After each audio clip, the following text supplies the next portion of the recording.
aí, alguma vez já passou pela cabeça que as últimas linhas de uma redação podem ser, na verdade, as mais importantes de todas? Bom, hoje a gente vai mergulhar nos segredos de como montar uma conclusão impecável, daquelas que realmente garantem uma nota alta. E para isso, vamos usar as dicas de uma especialista no assunto, a professora Pamba. Vamos pensar nisso por um segundo. O corretor passa o dia lendo dezenas, talvez centenas de textos. A conclusão é a última, a memória final que vai ficar na cabeça dele sobre aquele trabalho.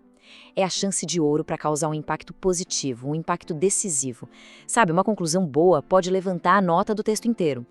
Então, não é só sobre terminar o texto, é sobre fechar o argumento com chave de ouro de verdade.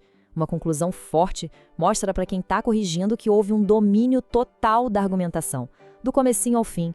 Isso passa confiança e, claro, influencia diretamente na nota. Imagina que os argumentos são como fios de um novelo meio bagunçado ao longo do texto. A conclusão é o que dá o nó final, aquele nó firme, bem feito, que deixa tudo organizado. Ela pega todas aquelas ideias e transforma numa peça única, coesa, e aí todo o esforço anterior valeu a pena. É o momento de brilhar. Tá, mas e na prática? Como é que se constrói essa conclusão poderosa? A boa notícia é que tem uma espécie de fórmula, uma estrutura que se apoia em 3 pilares que são essenciais. Vamos ver um por um agora. Essa aqui é a espinha dorsal de qualquer boa conclusão. Primeiro, o conector. Ele avisa que o texto está acabando. Depois, a retomada da tese, que é para reforçar a ideia principal. E por último, quando a prova pede, claro, a tal da proposta de intervenção, que é apresentar uma solução para o problema.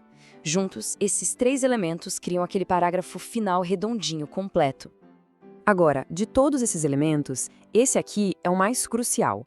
Retomar a tese é como voltar para o ponto de partida da viagem, mas com toda a bagagem que foi acumulada no caminho, sabe? É reafirmar a ideia inicial, só que agora com muito mais força e confiança, provando que o ponto de vista se manteve firme durante todo o texto. Olha só a diferença na prática. Na introdução, a gente poderia escrever algo como: nota-se um crescente número de problemas ambientais. Já na conclusão, a mesma ideia volta, mas com mais peso. Os problemas ambientais estão aumentando significativamente. A essência é a mesma, mas a linguagem mudou, evoluiu. Isso mostra maturidade na escrita. É exatamente isso que significa parafrasear com eficiência. Tão importante quanto saber o que fazer é saber o que não fazer. Agora a gente vai dar uma olhada nos erros mais clássicos, aqueles que podem detonar uma conclusão e transformar um texto que tinha tudo para ser bom em uma oportunidade perdida. E aqui está a lista do que evitar a todo custo. Preste atenção em 2 pontos que são fatais. O primeiro é adicionar argumentos novos. Isso grita falta de planejamento. E o segundo é não retomar a tese, o que deixa o texto meio solto, sem um fechamento lógico.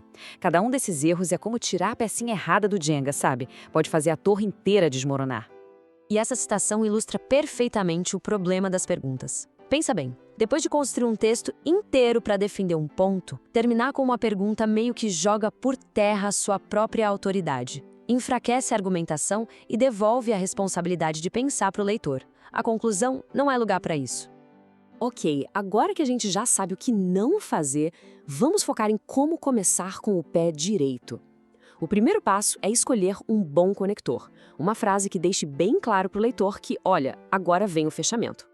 Frases como portanto ou conclui-se que funcionam, claro, mas elas são muito batidas, todo mundo usa. Tentar usar uns conectores um pouco mais elaborados pode ser um diferencial, pode mostrar um vocabulário mais rico e um cuidado maior com a escrita.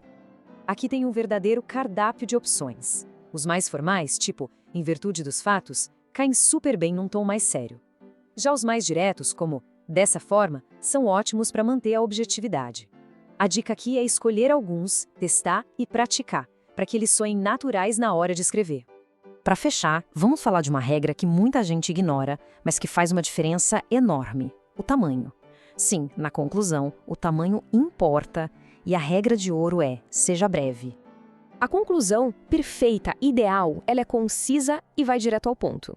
O objetivo é ficar ali no máximo em umas 8 linhas. É o espaço para apresentar tudo que é obrigatório, sem enrolação, sem palavras sobrando. Aqui, o que conta é a precisão.